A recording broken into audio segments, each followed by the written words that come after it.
সাংবাদিক বৈঠকে তৃণমূল সরাসরি চোখ রাখবো সেদিকে। অনুষ্ঠানের মতন আমাদের লড়াই ছিল, মানুষের পাশে দাঁড়ানো। মাননীয় মুখ্যমন্ত্রী এবং অভিষেক ব্যানার্জি সবসময় চান এবং সেই অনুযায়ী আমরা কাজের সঙ্গে ছিলাম। এবং তার পরবর্তীকালে বিজেপি গভর্নমেন্টস বিশেষ করে যেভাবে আমাদের আটকানোর চেষ্টা করেছেন, তার ফলস্বরূপ হতে আমাদের নেতৃস্থানীয় সবাই আমাদের জানিয়েছেন। অভিষেক অফিস থেকে মমতা ব্যানার্জি বলেছেন যে আমরা লড়াই করতে যাচ্ছি না, সবার কাজে আসছি। আমি ধন্যবাদ জানাই, আমার পাশে একদম বাঁ দিকে বসে আছেন, আপনারা জানেন, ডক্টর শান্তনু সেন আছেন। আরেকজন যাকে সবসময় আপনাদের টিভিতে দেখতে পাই আমরা, মাননীয় বিশ্বজিৎ আছেন। আমার ডান দিকে সুস্মিতাকে নিয়ে বলার কিছুই নেই, আমার প্রিয় কন্যা সম। এবং তার একদম ডান দিকে রয়েছে অপরূপা পোদ্দার। আমরা এই টিমটা আমাদের যাবার কথা ছিল এবং আমাদের তরফ থেকে যারা বলবেন এই চিন্তা ভাবনা নিয়ে, প্রথমেই আমি আবেদন করব বিশ্বজিৎ বাবুকে। লাস্ট টাইমটা বলবে আসলে। হ্যাঁ, তুমি একটু ইন্ট্রোডাকশন করো।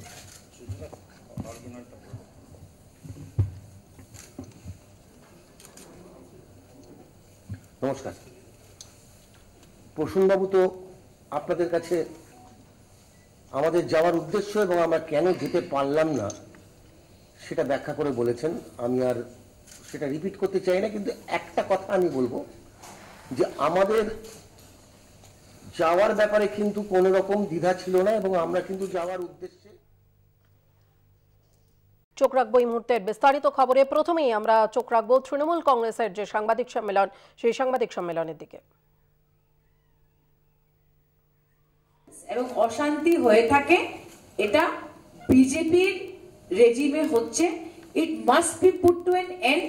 আর আমরা এটাও বলছি যে আমাদের নেত্রী মমতা বন্দ্যোপাধ্যায় যেটা চেয়েছিলেন যে আমরা ওখানে পৌঁছে গিয়ে তাদের পাশে দাঁড়াবো, আমরা সেটা করতে পারিনি in the greater interest of national security and internal security. আগামী দিনে যখন পরিস্থিতি নর্মাল হবে, আমরা কথা দিচ্ছি যে আমরা নিশ্চয়ই সেই গ্রামটায় যাব এবং যাদের হত্যা হয়েছে তাদের পরিবারের সঙ্গে দেখা করব। অল ইন্ডিয়া তৃণমূল কংগ্রেস তাদের পাশে আছে এবং থাকবে আগামী দিনে। এবং আরেকটা কথা বলি, ইট ইজ এক্সট্রিমলি ইম্পর্টেন্ট। আজকে মেঘালয়ের মুখ্যমন্ত্রী কনরাড সাংমা এনপিপি, যেটা বিজেপির অ্যালায়েন্স পার্টনার, হ্যাজ কোয়েশ্চেন্ড অ্যাপসা। উনি টুইটারে লিখেছেন রিপিল অ্যাপসা। নাগাল্যান্ডের মুখ্যমন্ত্রী একটু আগে টুইট করেছেন রিপিল অ্যাপসা, মানে সব old wounds have been opened up. All the old wounds have been reopened by Bharatiya Janata Party. They are undoing this country, and how? I would like to address a few little bit in English. That AFSA is now in question, and this is a government which recently extended the jurisdiction of the BSF, including West Bengal. This is a prime example of what unfolds when the state government is not in the loop of what the central government is doing. This is a huge attack on federalism.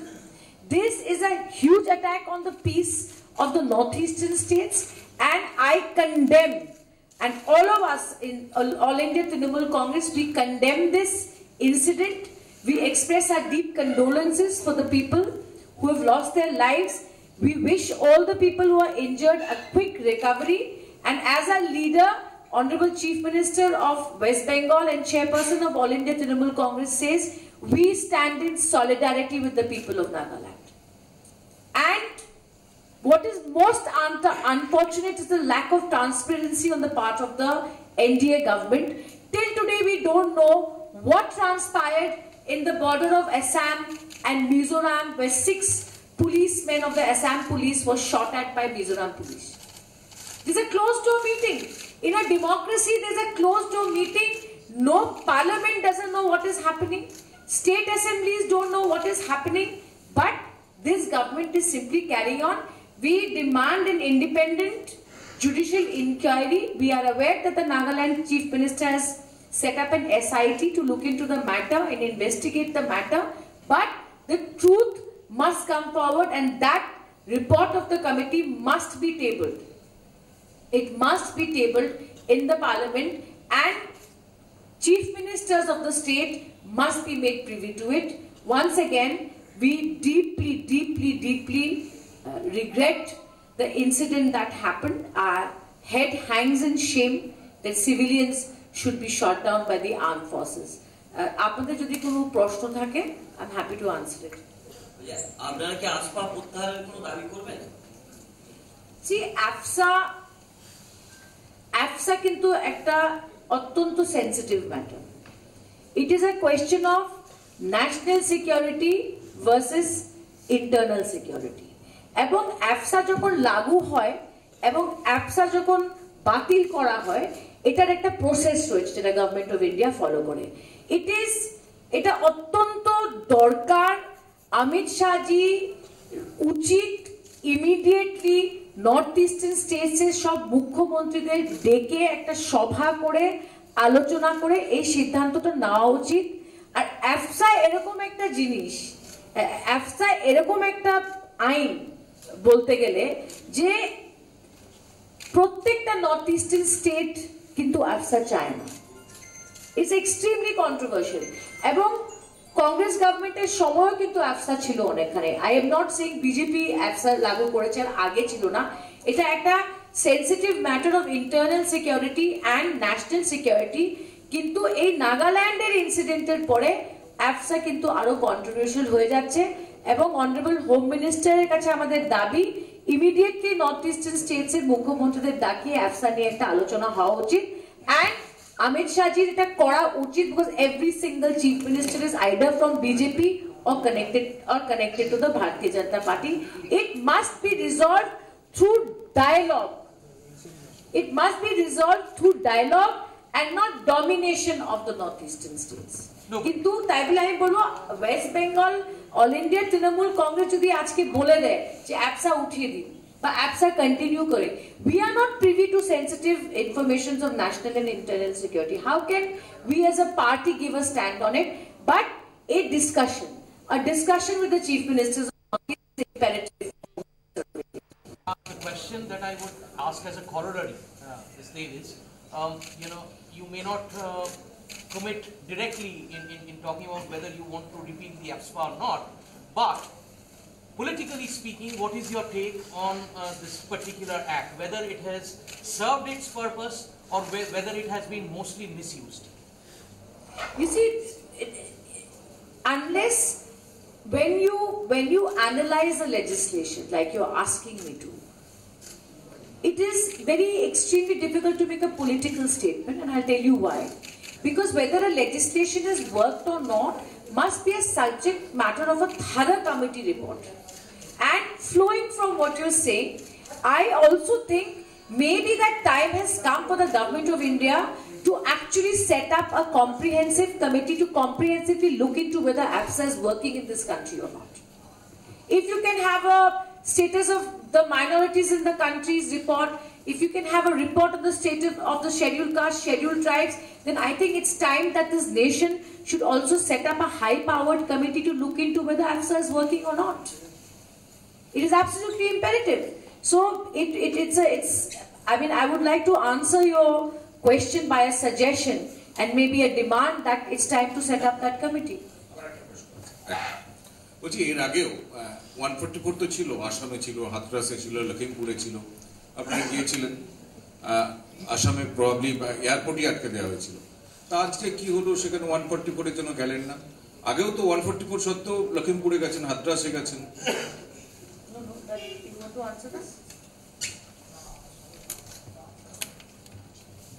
এর আগের ব্যাপারটা আর এখনকার ব্যাপারটাকে কিন্তু একসাথে দেখলে চলবে না। আমাদের জেনে রাখতে হবে যে এখনকার যে ব্যাপারটা ঘটেছে নাগাল্যান্ডে, তা অত্যন্ত একটা নৃশংস ঘটনা ঘটেছে এবং এতজন মানুষ মারা গেছেন।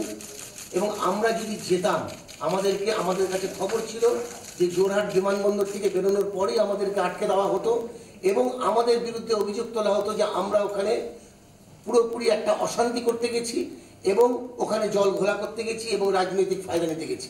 আমরা কিন্তু তা করতে যাচ্ছিলাম না, আমরা কিন্তু ওখানকার মানুষের পাশে দাঁড়ানোর জন্য যাচ্ছিলাম। হ্যাঁ, আমরা মানুষের পাশে দাঁড়ানোর জন্য ওখানে যাচ্ছিলাম। আমাদের সর্বোচ্চ নেতৃত্ব নির্দেশে যারা ওখানে মারা গেছেন, আমরা তাদের প্রতি আমাদের কন্ডোলেন্স জানাতে গেছিলাম এবং তাদের পাশে দাঁড়ানোর জন্য গেছিলাম। কিন্তু এই অবস্থায় আমরা মনে করেছি যে আমরা যদি ওখানে যাই আমাদের বিরুদ্ধে এই ধরনের অভিযোগ আসতে পারে, এবং সেই কারণে আমরা যেহেতু 144 ধারা ইম্পোজ করা হয়েছে এবং তার সাথে ভেহিকল মুভমেন্ট সব বন্ধ করে রাখা হচ্ছে, এই জন্য আমরা লাস্ট মোমেন্টে ডিসিশন নিয়েছি। যখন একেবারে বোর্ডিং টাইম এসে গেছে, আমরা যখন বোর্ড করতে যাচ্ছি, তখন আমাদের কাছে নির্দেশ এসেছে যে না, আমাদের যাওয়া হবে না। একটা ছোট্ট কথা বলতে চাই, ডিফারেন্স বিটুইন 144 মানে কি, not more than 5 people can gather. Lakhimpur খেরিতে আপনার হয়তো মনে আছে, আমরা দুটো গ্রুপে গেছিলাম। একটা গ্রুপে কাকলি দিয়ে আর আমি ছিলাম, আর একটা গ্রুপে দোলা সেন ইত্যাদিরা ছিল, so that we don't break that norm. কিন্তু ভেহিকুলার এমবার্গো, যে এমার্জেন্সি সার্ভিস ছাড়া কোনো গাড়ি চলতে পারবে না, আমি আসামের নাম্বার প্লেটের গাড়ি নিয়ে বর্ডার ক্রস করে নাগাল্যান্ডে কিভাবে যাব? It's practically impossible. আর এটাকে কে বর্ডারে চ্যালেঞ্জ করলে, লেটস সে আমরা জোরহাট থেকে সোনারি দিয়ে নাগাল্যান্ডের দিকে ঢুকতে হয়, আমি আগেও গেছি, to go there it is impossible, সম্ভবই হবে না। So one that, and two, আমরা ডেফিনেটলি এই ইমপ্রেশনটা দিতে চাইনি যে আমরা সেখানে গিয়ে কোনো কন্ট্রোভার্সি করতে চাই। This is not the moment for that. আপনি বললেন বিজেপি শাসিত রাজ্যে অশান্তি বেড়েছে, কেন্দ্রীয় স্বরাষ্ট্রমন্ত্রী কি দেশের সুরক্ষা দিতে ব্যর্থ? আমি মনে করি অমিত শাহ দেশের সুরক্ষা দিতে পুরোপুরি ব্যর্থ, 100% ফেলিয়ার। অমিত শাহজি হোম মিনিস্ট্রির পোর্টফোলিওটা কেন নিয়েছে? এটা দেশের সুরক্ষার জন্য না, বিজেপির সুরক্ষার জন্য, ইডি আর সিবিআই কে চালাবার জন্য উনি হোম মিনিস্ট্রিটা নিয়েছেন, not for the security of the country. And that is crystal clear how ED and all these agencies are being misused by the ministry. তার ইস্তফা দাবি করছেন? One minute. একটু পরে কোশ্চেনটা করো। নেক্সট পেপল ইজ দেয়ার, একটু Shantanu Sen, please don't mind. Doctor Shantanu Sen.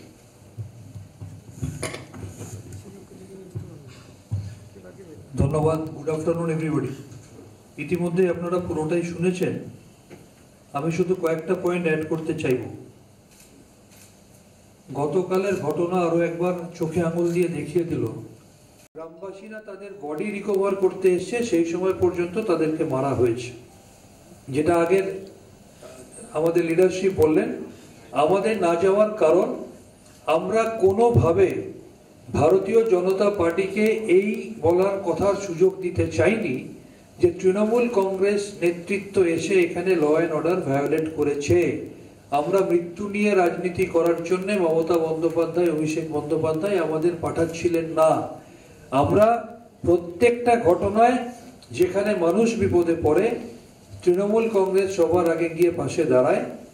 ঠিক একইভাবে এবারেও তৃণমূল কংগ্রেস মমতা বন্দ্যোপাধ্যায়, অভিষেক বন্দ্যোপাধ্যায়ের পক্ষ থেকে গিয়ে সেই ডিজিজ ফ্যামিলি যারা মারা গেছেন তাদের পরিবারের পাশে দাঁড়িয়ে সমবেদনা জানানোর এবং সলিডারিটি জানানোর জন্য আমরা যাচ্ছিলাম। কিন্তু আমরা দেখলাম, আমরা বুঝলাম যে আমরা গেলে ভারতীয় জনতা পার্টি তারা প্রচার করবে তৃণমূল কংগ্রেস এসে এখানে আরো বেশি ল অ্যান্ড অর্ডার ভায়োলেট করছে। সেই পলিটিক্যাল মাইলেজটা তাদেরকে আমরা দেব না, সেই কারণেই আমরা আমাদের নেতৃত্বের কথায় আমরা যাইনি। কিন্তু যেটা সবাই বলল, আমি একই কথা বলি, এই ধরনের ঘটনা চোখে আঙুল দিয়ে আরো একবার প্রমাণ করে দিল এটা শুধু ইন্টেলিজেন্স ফেলিওর নয়, ভারতবর্ষের 138 কোটি মানুষের নিরাপত্তা নিয়ে বর্তমান ভারত সরকার একেবারেই বদার্ড নয়। তারা শুধু নিজেদের সুরক্ষা, নিজেদের নিরাপত্তা এবং সামগ্রিক রাজনীতি নিয়ে চিন্তিত। এবং এটাও তার সাথে সাথে আমরা বলতে চাই, যেখানে যেখানে এ ধরনের ঘটনা ঘটবে সবার আগে তাদের পাশে তৃণমূল কংগ্রেস, মমতা বন্দ্যোপাধ্যায় পৌঁছে যাবে। এর ব্যতিক্রম আগেও হয়নি, ভবিষ্যতেও হবে না। Many are calling this as an incident. The Home Minister has also taken to social media to say there has been an incident. Do you see this as an incident or a collective failure, or do you see this as a failure of intelligence? I think it is everything that you're saying.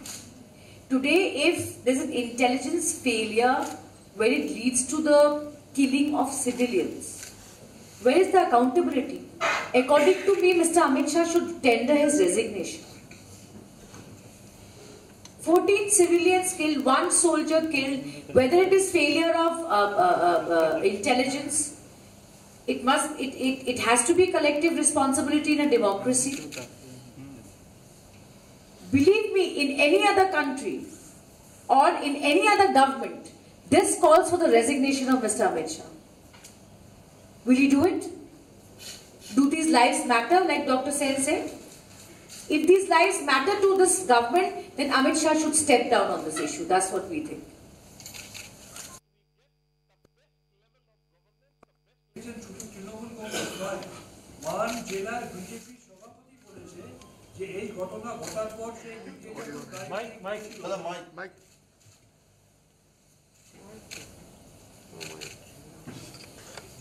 এটা শুধু তৃণমূল কংগ্রেস নয়, শাসক দলের মান জেলার BJP সভাপতি বলছে যে এই ঘটনা ঘটার পর সে তার আত্মীয় পরিজনদের নিয়ে যখন যাচ্ছিল, সে বলছে জওয়ানরা তার গাড়ি লক্ষ্য করে মুহুর্মুহু গুলি চালিয়েছে এবং তার চোখের সামনে তারও একজন প্রতিবেশী গুলিতে প্রাণ হারিয়েছে। এটা তৃণমূল কংগ্রেস বলছে না, যেখানে ঘটনাটা ঘটেছে সেই জেলার শাসক দলের সভাপতি পর্যন্ত এটা বলেছে।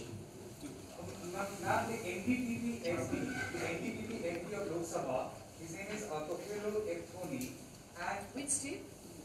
Nagaland.